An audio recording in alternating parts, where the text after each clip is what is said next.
Hello everyone, I'm Chester44 and welcome to this Let's Play of Blades of Avernum. Last episode, the good news is, we managed to find some firewood. Bad news is, the beast showed up and killed Erasmus and Rowley. We're down 2 men. People are really starting to debate here. Some think we should cut our losses and return back to town before anyone else dies. Others say we've gone in so deep already we have to hunt the beast down and continue our mission. The only one we haven't heard from yet is Orin, who went out to get the firewood that we happened to drop, as well as the bodies of Erasmus and Rowley. I don't know what we're supposed to do now, but... Oh! He's right there!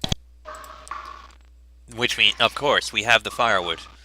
Orin keeps watch at the entrance of the cave. It's amazing that he's even alive after his fight with the beast, but he somehow managed to escape completely unscathed. A testament to his skill, or perhaps his luck. Well, we've lived to see tomorrow, Vincent. Another day, another struggle. Sometimes you have to envy the dead, at least they got the inevitable over with sooner rather than later. What do you think of the deaths? Good men both. Erasmus was an intelligent man, more learned in the culture of the Rim than any lowlander I've ever met. He showed himself to be a wise man, and a brave one. Sir Rowley was a brave man, headstrong but brave nonetheless. His decision to lure the beast was part of his fate, part of all our fates. What is done, and none are to blame for fate's manipulations. Did you bring them back? Their bodies, that is? Yes, I laid them nearby and piled some snow and rocks on them. They deserve a proper burial in the tradition of their native land, but given the conditions, I think a highland burial is all we can afford to give them. They will be remembered with honor by the friends they left behind, that is enough. Oh, and Vincent, I think you should have this. He hands you a small black book, the guidebook that Erasmus was using when you saw him earlier. I don't know what use this book will have, but you know more about Erasmus's purposes than anybody else. You thank him for recovering it. Orin stares out into the darkness of the night. At first you think you approached unnoticed, but the Highlander's sharp ears prove you wrong. Hail, Vincent. What takes you away from the fire at this time of night? You're still talking about that fate idea? So you still aren't convinced. Perhaps it's for the best. It's a hard thing to do, to carry on when you know that doing so leads to your own doom. You'll see soon enough. Enjoy the presence of hope while you still can. You really believe we're going to die out here? Why don't you just turn back? Even if I could escape this mountain, I wouldn't. I was banished from my tribe. I lost my right to die with honor in the lands of my fathers. Instead, I'll die here like a burglar who steals back the right denied me all those years ago. What are you talking about? When a man is banished, his family, his friends, and his home aren't the only thing taken away. Fate knows I lost those things by my own failures. I needed no sentence to be stripped of them. But as importantly, he loses the right to die here in the land of his fathers. I swore to never return to the mountains, and I would have kept that oath had it not been for the oath of obedience I took to the Empire. I feel like an intruder here. Here, where I am most accustomed. But fate commanded I come here, and fate demands that I die here. Perhaps this means I am reconciled, that I can die with honor again. Perhaps. What did you do anyway to get banished? I hurt those I loved most, betrayed those with my best interests at heart, and all to serve my own pride. I embraced my sentence of banishment, if only to leave this place and forget what I did here. But that was another lifetime ago, and I've spent all my life as an Empire soldier trying to come to grips with my wicked past. I think I've done so. The mountain welcomes me back with open arms, welcomes me to swallow me forever. Shouldn't you be getting some rest?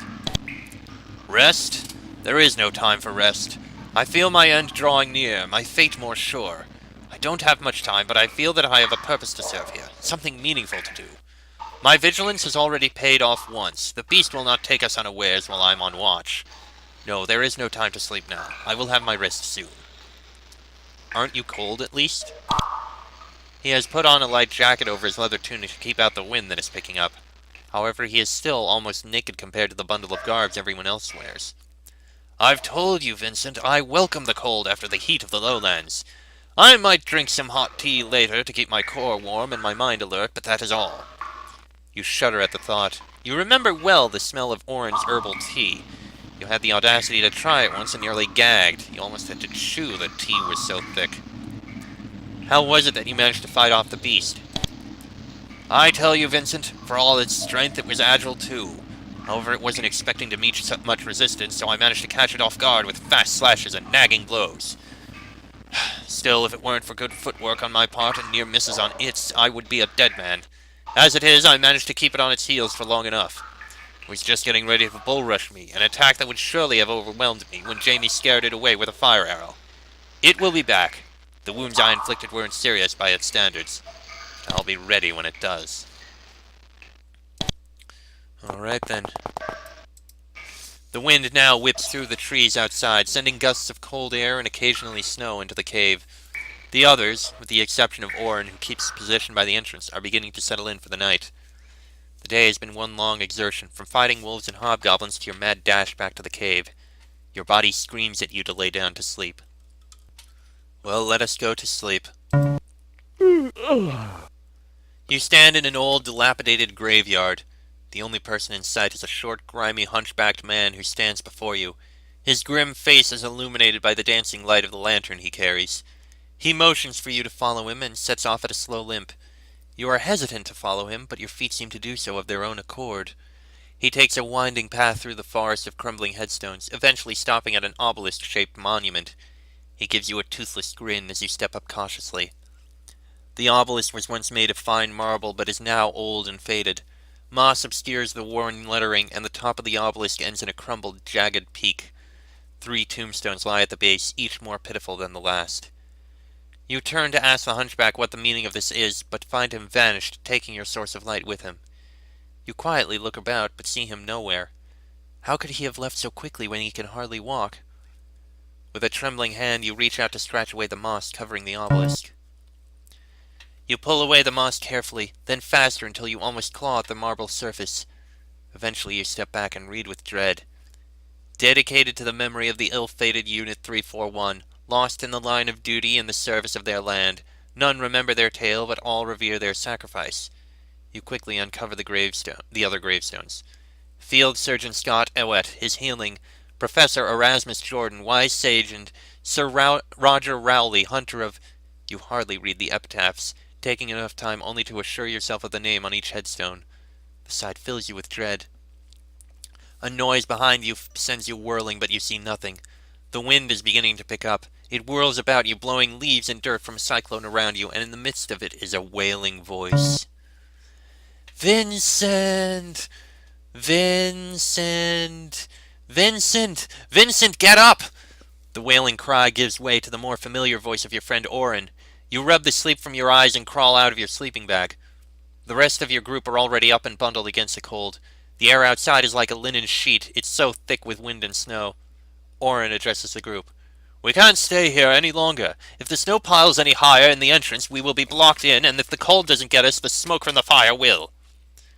Where are we headed? Every inquires. Orin looks expectantly at Sergeant Burden, who sighs resignedly. We will march down the mountain the way we came up. There is nothing else here for us, nothing we can do but die in vain.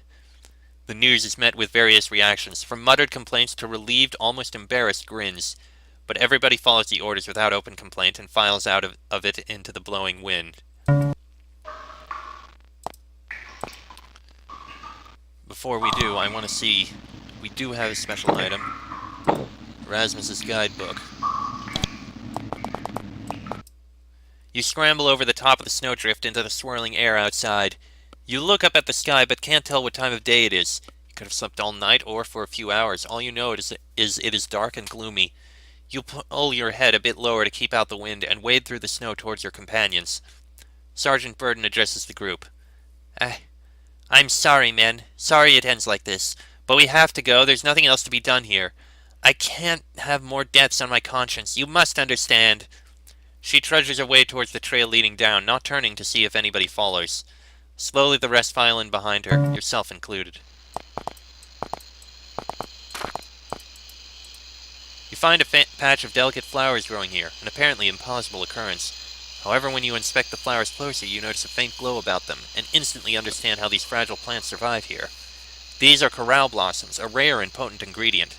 A delicate plant needs all the advantages it can get in extreme climates like the Rim.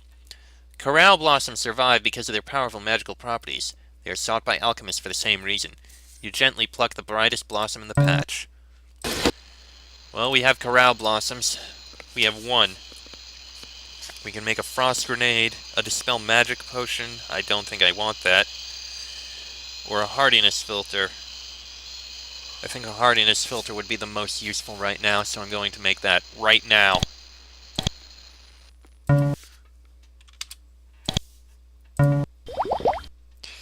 We'll need that if we end up fighting the thing.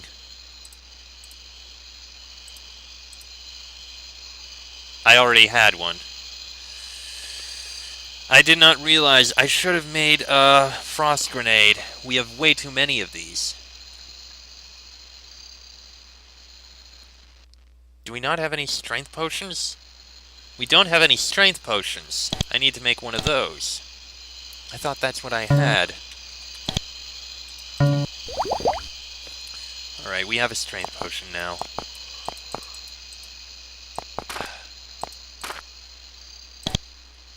Broken spear. Hold on a moment. You know what? I'm going to reload because I don't need another hardiness filter. I'll be back in a sec. There. We've still got one strangleweed, 2 mountain hollies, and frost shrooms. If we get nightshade, I'll make a choking dust, but I have a feeling that may be needed for whatever these other 2 potions are. Your expedition is over. Sergeant Burden has ordered you to hike down the mountain, not further up. You turn back. Orders are to be obeyed even if they aren't agreed with. Alright. You hear a rumbling noise from the mountains above you. Your eyes are drawn to the rocks resting precariously on the cliff wall further down the path. The source of the noise doesn't stay a mystery for longer than a moment. A wave of white cold and snow flies down the slope, carrying rocks and debris down with it. The group stares agape at the doom that would have befallen you if you had been a few steps ahead. Sergeant Burden looks particularly ashen as she surveys the new impasse. She turns to Orin. There is another way down from here, right? Orin shakes his head. Not that I know of, at least not without hiking to Guerin's Pass, but that's 2 days' hike from here. She poses the same question to Jamie. Jamie, is there any other way? No, Orin's right. We're in a rough area and there's no way down for miles. She stands in silence, turning this over in her mind. No, there must be another way down. We can climb down. We can use ropes and climb down. We can... She trails off, realizing just how ridiculous the idea of Ainsley climbing down a cliff is. She erupts in frustration. This was supposed to be over! We were supposed to be leaving! I was finally free, but now... Her tirade is interrupted only when Captain Ainsley strides over and grabs her by the shoulders.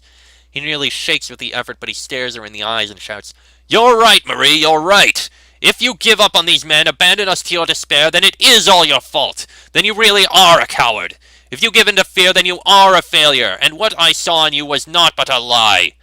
So if you have any metal left in your body, if you have any courage, any determination, then you'll lead these men to safety!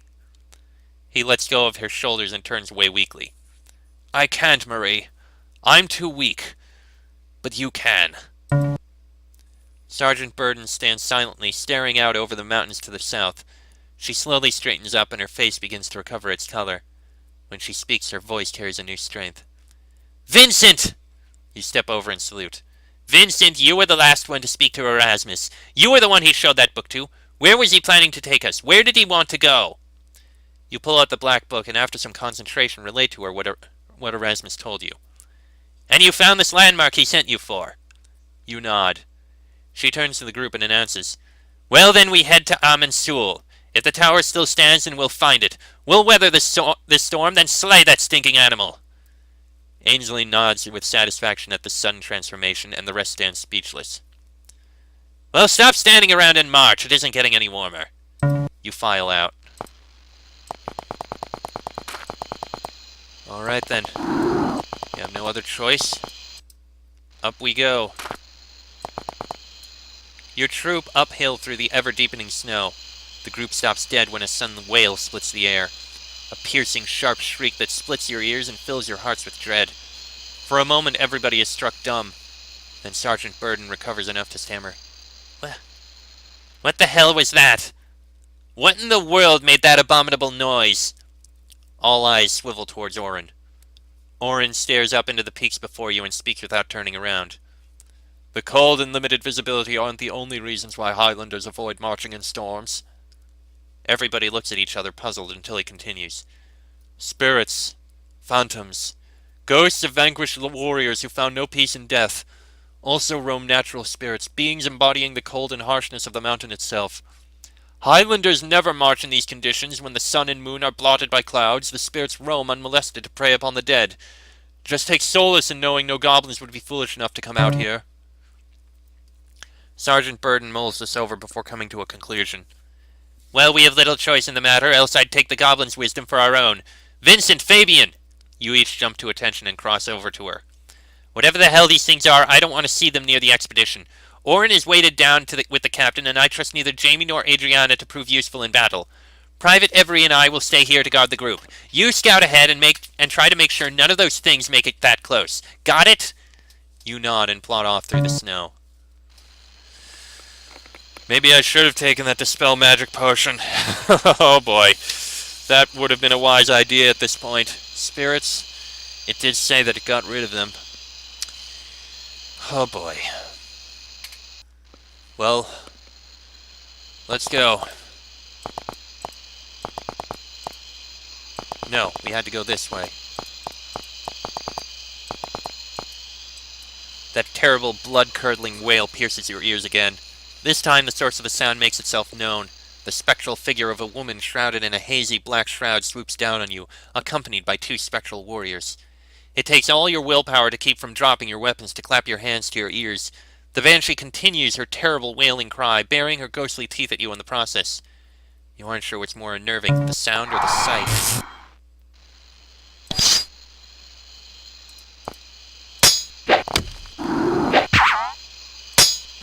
Well, there goes the Banshee.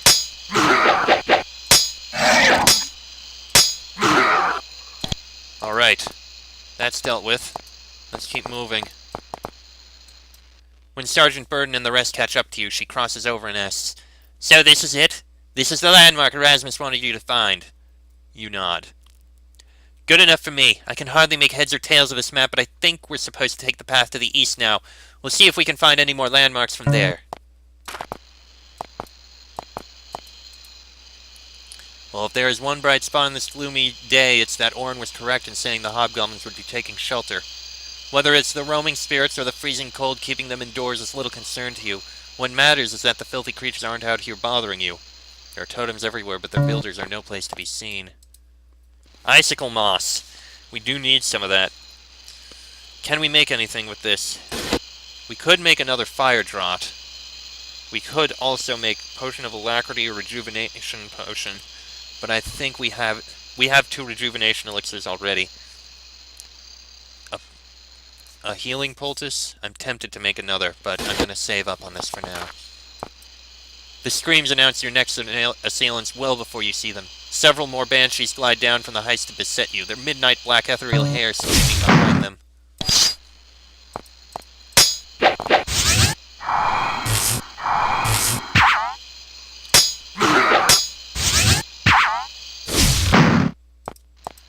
You deal with that one.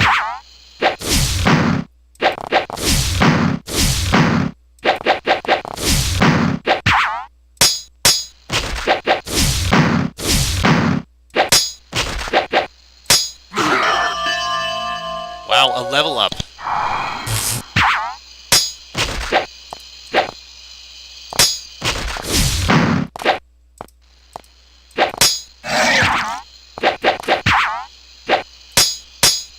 Alright, there goes that one. We are both nearly dead. We need to use these. Heal ally.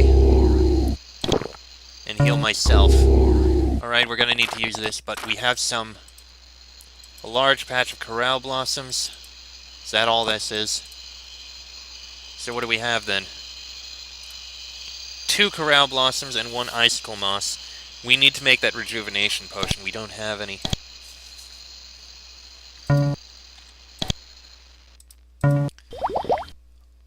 Alright, what else have we got that we can use? We have 2 Corral Blossoms. We can make a Dispel Magic potion. That's important.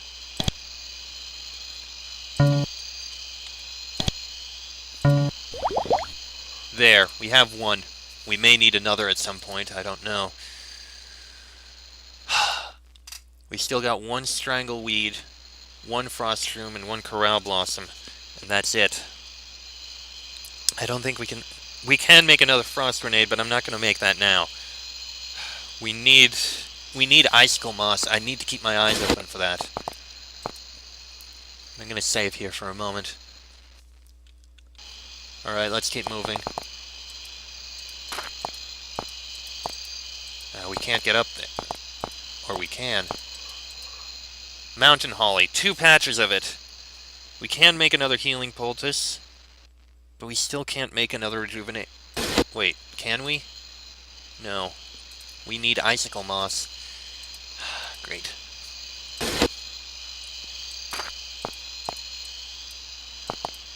The snow is getting deeper and deeper as you climb higher into the mountains. It now reaches your waist, as if your legs weren't numb enough already. It makes for slow, not to mention uncomfortable marching. You are torn between stopping to rest your weary limbs or pressing on. You decide to keep on, if only because the heat you generate from moving offsets the discomfort. You are beginning to grow weary.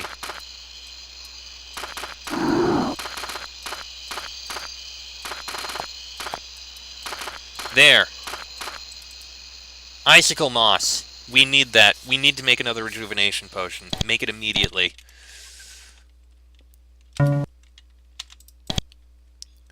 Rejuvenation elixir. There we go. Alright, we're good with that.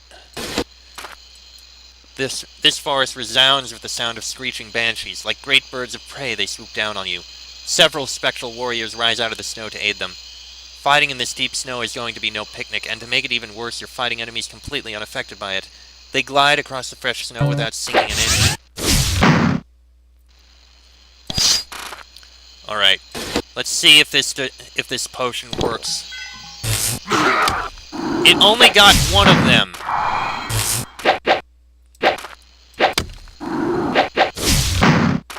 We're gonna die here. Damn it! Alright, gotta reload. Alright, on the plus side... Here's some Mountain Holly we got.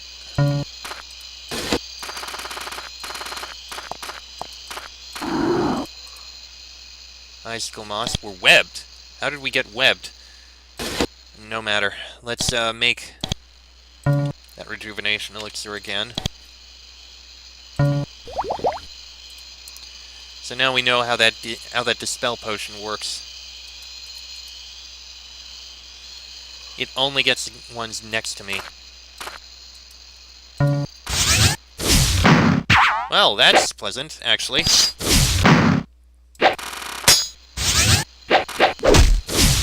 Hold on a moment. This is actually the perfect spot. Use it! Well, it didn't kill him, but it did do a lot of damage. I see a tree that has something we need there. Ah, crap. Alright, let's try again. Trying to make what progress I can, but I can only do so much. And there's nothing there. That's actually a wall.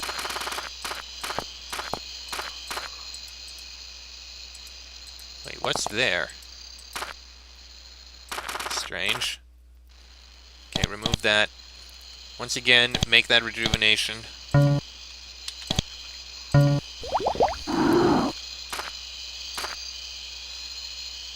Maybe if we enter combat. There we go. We get a...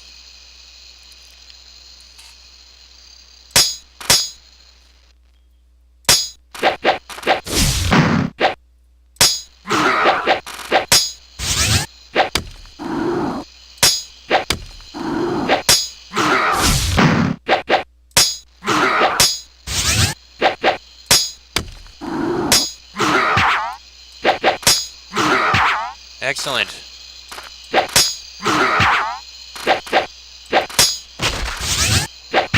We need to get to her.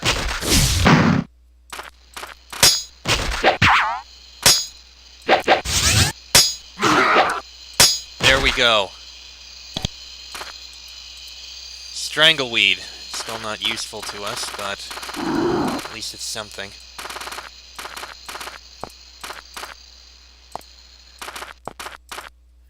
You and Fabian trek further into the mountains. Nothing stirs except the swirling wind. Indeed, you haven't seen anything living to save your fellows. This isn't a bad thing, really, since it means the builders of the grim totems that survey the trail are no place to be seen. You do see several half-devoured goblin corpses hanging from pine trees, though. You shiver and continue on. Nothing nearby. We've taken a lot of damage. I think here is where we shall stop for today. This episode's gone on about long enough. We'd have maybe a couple more minutes, but I think here's good.